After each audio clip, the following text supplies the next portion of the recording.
your father bought the timeshares from CLC. Yeah. Can you tell us a little bit about what you know from the beginning of his journey with CLC? We think that Dad got invited to have a free holiday, and in that he was advised to invest, and in that investment he was under the assumption that he was gonna one day have a property in a lovely hot country, and that's why he continued to invest. Yeah. And those investments, do you know how many investments along the way in the time that he was visiting each time to buy? So every time. Yes. Every time he went, Yeah. he would invest potentially in a new.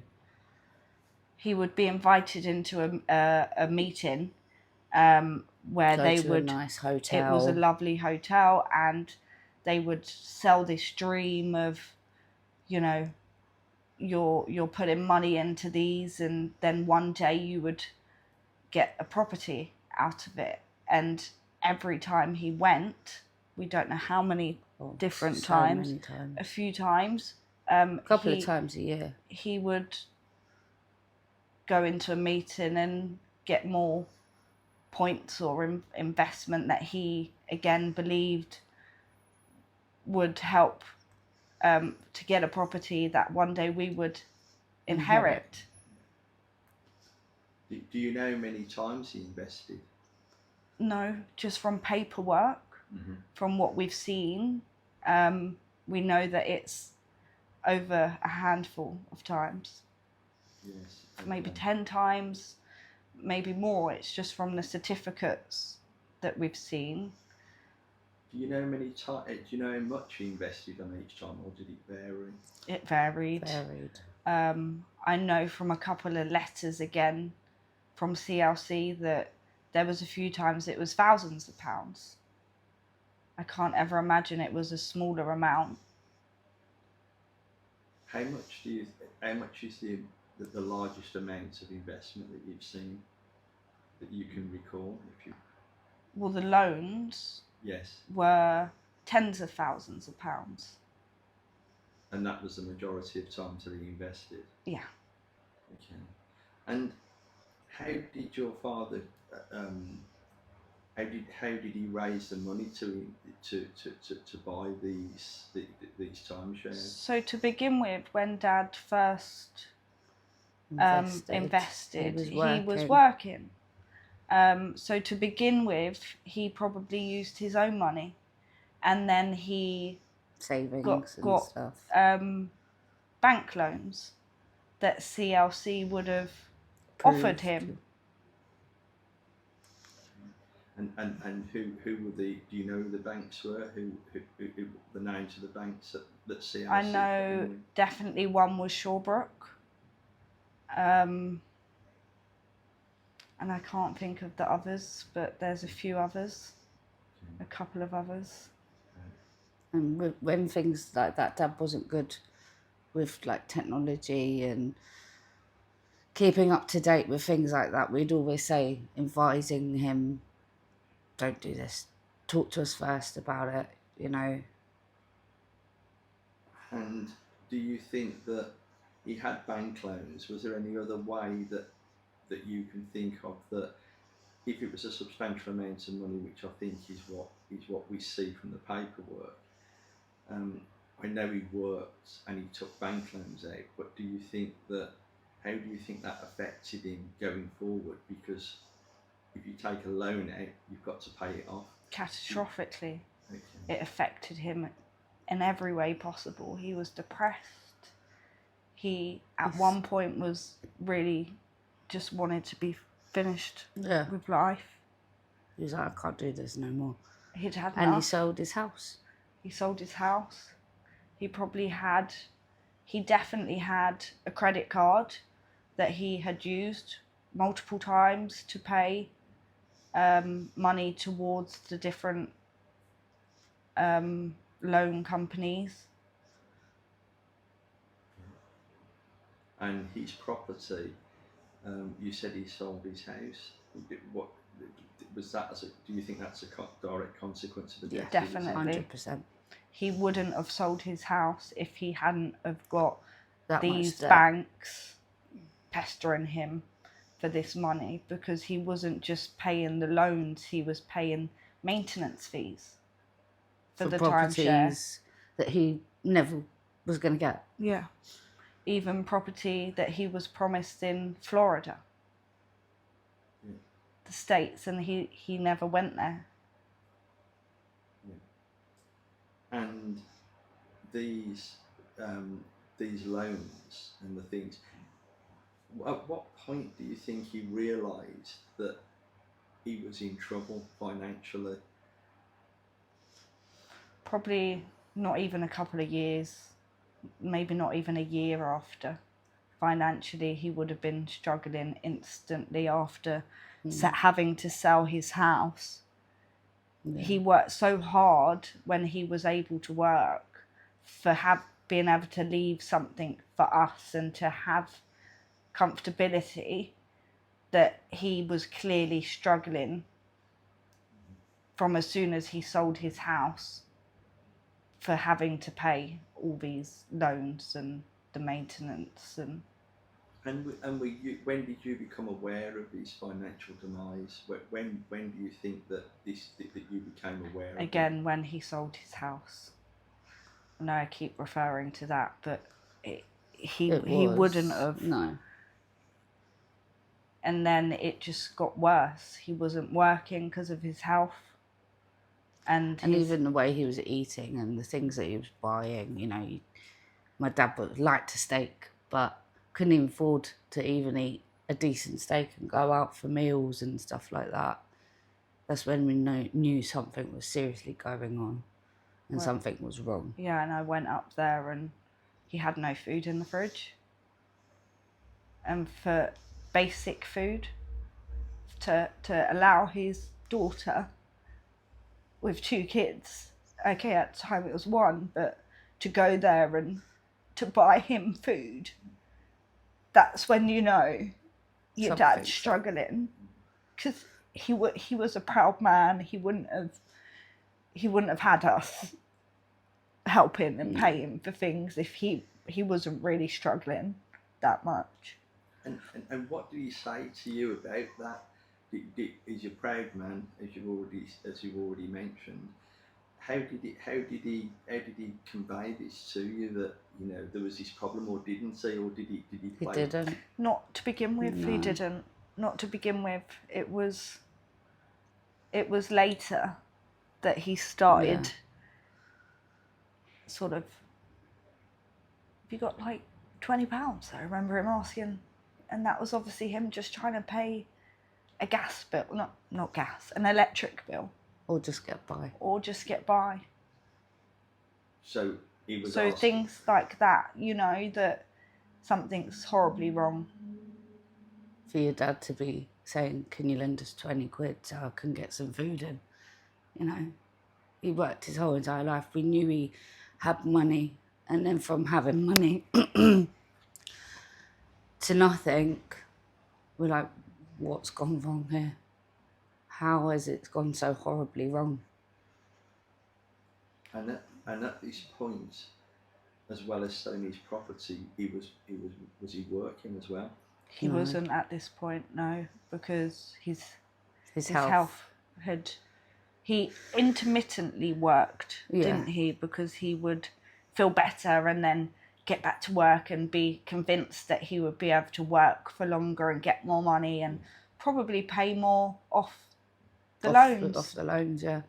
So do 6 weeks, say, on a contract, and then that money would go on the loans. And what sort of work did your father do? He was construction. He worked in piling. So quite good job, but very physical. Demanding. A lot of it was in London, so he would have to travel to London. So then at least we'll get to see him.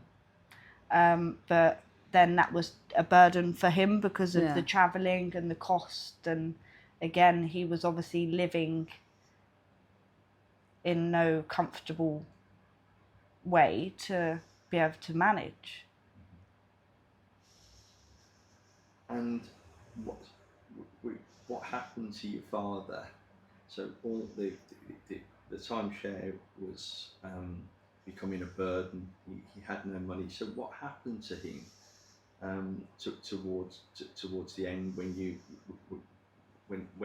he had sold the house and everything, and he was buying another place, I believe. But what sort of place did he buy after that? A totally different. He went from a 4-bedroom house to a 1-bed flat in a communal block that he wasn't even able to pay his service charge for, which we found out now that there's debt on the property because he could not physically pay his service charge, ground rent. So that's how much he was struggling from having to pay all from this being money. Comfortable to then nothing. And just tell me a little bit about towards the end of his life, what happened, and how you think this contributed or didn't contribute, whatever, to his final demise. He was totally stressed. You could see it in his face. Yeah. He didn't tell us because he didn't want us to worry. He didn't want us to give us that burden. But he had hallucinations of being trapped in a bank, and that's obviously how much it was affecting him, knowing how much financial difficulty it was, and what he was leaving us. And his grandkids. He always wanted to leave something for us, and we could tell that's all he did. He wanted the best for us. It was a worry, and you could tell he was worried and scared with the thought of it. So did your father, he suffered some ill health before he died? Yeah. Okay. What happened there? So he got diagnosed in September. He had a catastrophic bleed, and they found cancer all Stage 4 cancer across his body, and he had a prognosis of 6 weeks. So we went to be with him for his last weeks, and in that time he was still getting letters from debt collectors because of the timeshare, demanding money still. And he sadly passed away in November.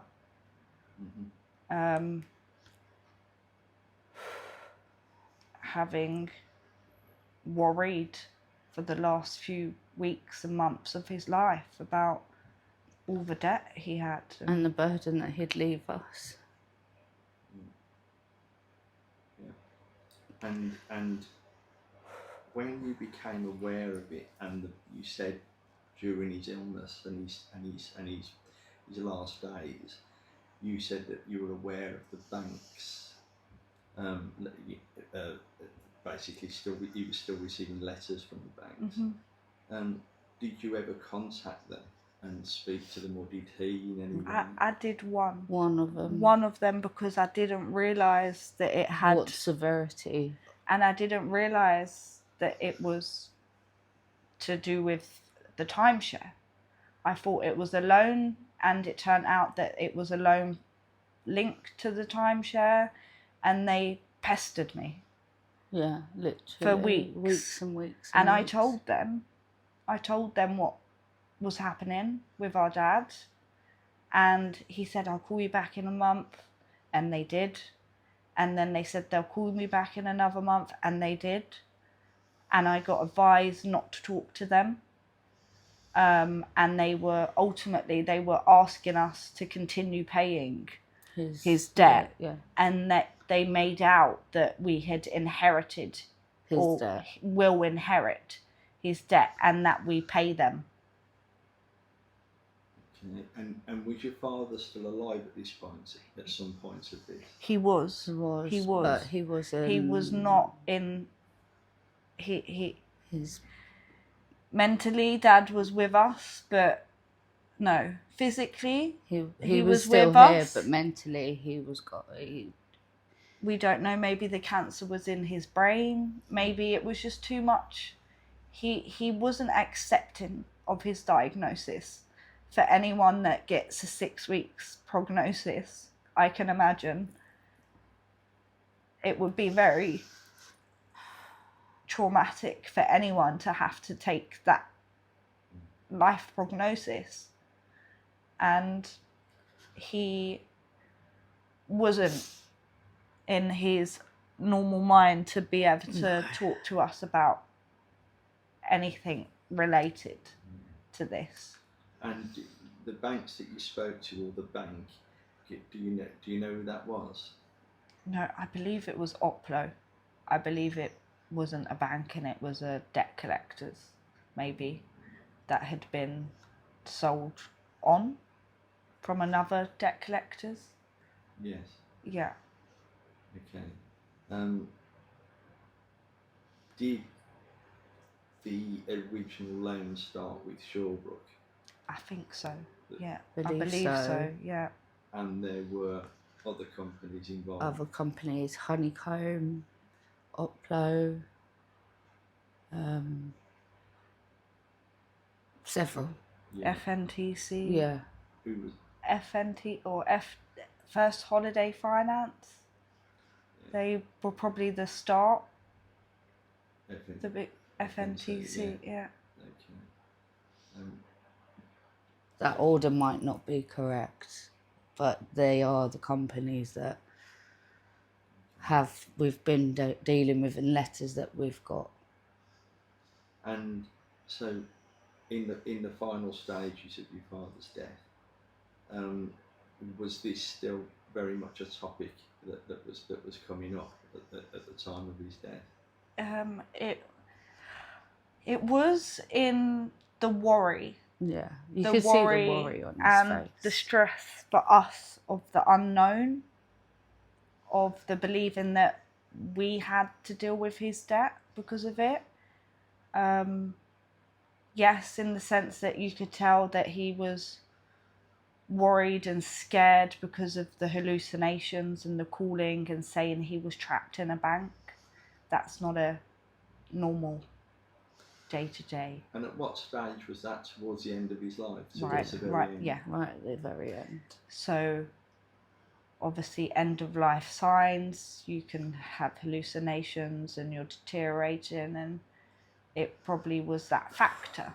But it was clear that he was scared and worried in the final stages. Yes. Which is heartbreaking, because no one should have to die having that worry and that stress. I know.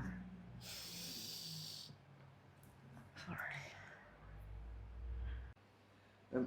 I believe, from what we know, is that your father may have put a claim into the financial ombudsman for help in what was happening to him. Do you know anything about that? We believe that he was trying to exit the timeshare, and he clearly had contact with an ombudsman service or someone that had tried to contact the FOSS, Financial Ombudsman Service, on his behalf to try and get him to be able to exit the timeshare. And what do you know about that? Well, Dad Dad had a 6 weeks prognosis, and in that time, we understand that they had sent their final response to Dad in exiting it from the Financial Ombudsman Service, and he obviously didn't respond because he wasn't at home, and he wasn't reading letters, he wasn't in any mental capacity frame to be able to give a final response or to reply back to the letter. So I believe you're aware that of what the FOS have now said. What is the outcome of that? The timeshare continues, or his points continue, because the outcome was that FOS said that it wasn't acceptable, that he hadn't responded. It wasn't good enough grounds and reasoning to him not responding. And we I know that your representatives have put forward a case for that in respect of extenuating circumstances. Do you know what the outcome of that's been? They again said that the circumstances weren't acceptable or significant enough for them to continue the claim, even though he was dying and died on the 24th of November. It wasn't seen to be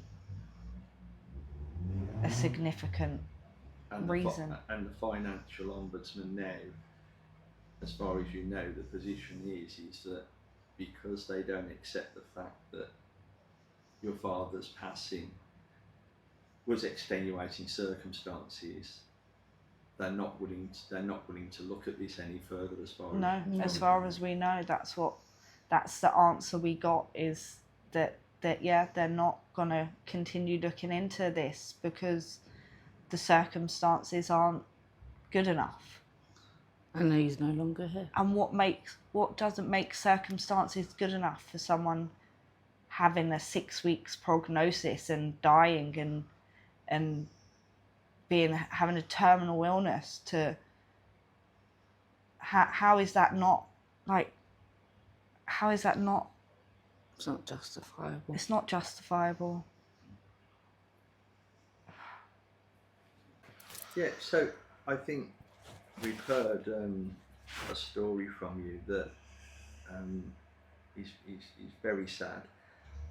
If you were to give someone a final message in a summary about what you've witnessed happen to your family, your father, have you got any words about how his journey into timeshare has affected you as a family, and what things that you think that you could say about it that would help other people who are thinking of a similar journey?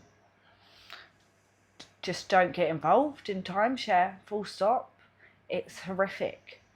All they want to do is take money off of you and missell you an investment and property, and you're not going to get it. You won't get it. It's that there's no property out there for you. It's fractions and fractions, which and means nothing. The money that you're gonna give them from your savings or your house or your day-to-day is just gonna go, and you're gonna get a average hotel and have to pay for lots more things. And just don't get involved. It's awful. It's ruined our dad's life and given him a very depressed end of life, and left us with financial worry, stress and despair, and it's caused us to argue, which you don't want. And the people who have been involved in this, CLC is a name that we've mentioned, Shawbrook Bank, Oplo, and I think Honeycomb were the white ones. What's your thoughts about those people? They don't care. They honestly don't care. They They just- just want money. They just want to get the money that the people who thought they were investing and gonna gain and actually get a property from it. They don't care. They just want They'll their bleed you money dry. and yeah, bleed you literally dry bleed you for dry. every penny. And do you think that the limited dealings, I appreciate that you've had limited dealings with them, but do you think that they've been sympathetic of what's happened No. to you Not at all. as a financial They institution? couldn't care less. No, they sent more letters to say sorry for your loss of your late father. But there's still outstanding money owed. So even once he's passed away, they don't care. They just want to take them more money.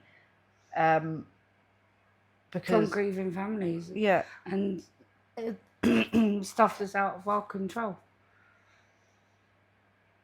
absolutely disgraceful is what it is. It's no one should ever Have to go. have to believe that they're gonna have property or a great investment that they can leave to their children or their grandchildren and just be robbed of everything that they've ever worked for. And you now know that. Do you think that the likes of Shawbrook should pay more attention to who they're loaning money to? Yeah. Definitely. Definitely. They should have realised that who can afford to pay back tens of thousands of pounds if you're not even working and able to work. You know, you borrow money to someone that then has ill health and isn't working and has to sell their property for something that he believed that would give him a property abroad one day. They just want their money. And do you think then, from what you say, do you think that they haven't paid enough attention to affordability? Not at all. No, definitely not. They just gave a loan to someone that they There should got be assured that would be able to pay it back maybe from CLC. There should And be more background checks. Yeah, more background checks put in place so people don't become victim of these kind of things.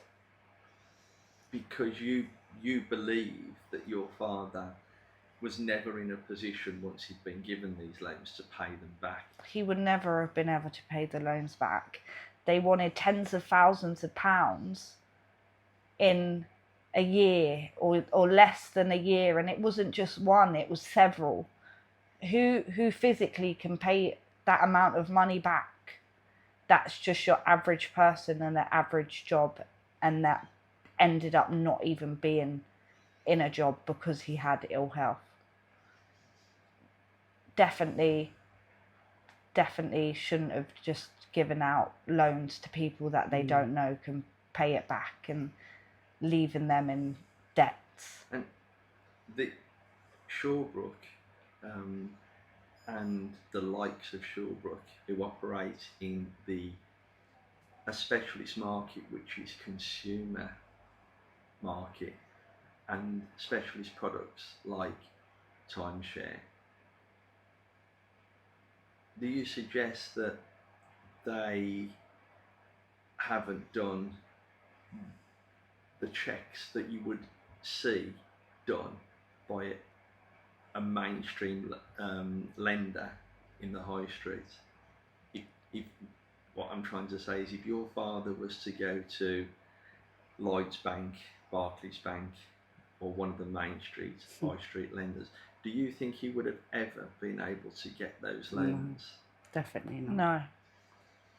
No, what he had was not even enough to pay the loans. Hence why he's obviously been so worried and at despair that he sold his property, because he believed that would help to contribute to paying off the debts and maybe have a little less stress. Definitely, if they had looked into it more, like an average everyday bank had, they would have seen he wasn't financially able to pay. No, it's crazy, because it's not just the loans he had to pay, it was the maintenance fees and just the hounding of the money. Pestering. So when he signed up for these loans, he didn't get any legal advice, as far as you know. No. And do you think that was because he was made to sign these loan agreements on the day? Yes, 100%. Yes. You know that he signed them on the day. He would have. Yeah. He rang us up of an evening, or when he was away. I've done this. I've got. They would put him in. He would go on this holiday, and they put him in a room for hours, and just talk loads of information and have loads of reasonings to why he should invest. And he would come out. He came out of a meeting so exhausted from all the information that they had given him. It was obviously like a tactic for them to try and get him to sign. And if you sign on this day, then you'll have more points, and then you're closer to having your property. And so it was definitely tactical in way of making people invest. Deals that were available today. Yeah. Is that what you think? Yeah. And that's how he ended up being so financially unstuck and having given them so much money, because he was talked. And these presentations in length, what do you know? What sort of length of presentation that Just hours, maybe hours, 3-4 go hours. there first thing in the morning and be there, and they'd offer drinks and food and relax, and then we're going to have this meeting, and it'd be in the office for hours.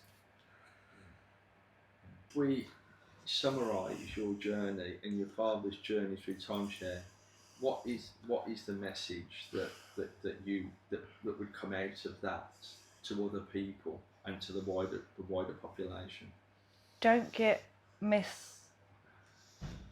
sold into believing that your investments and all the money that you're putting in for these timeshares is going to give you a property, because it's not.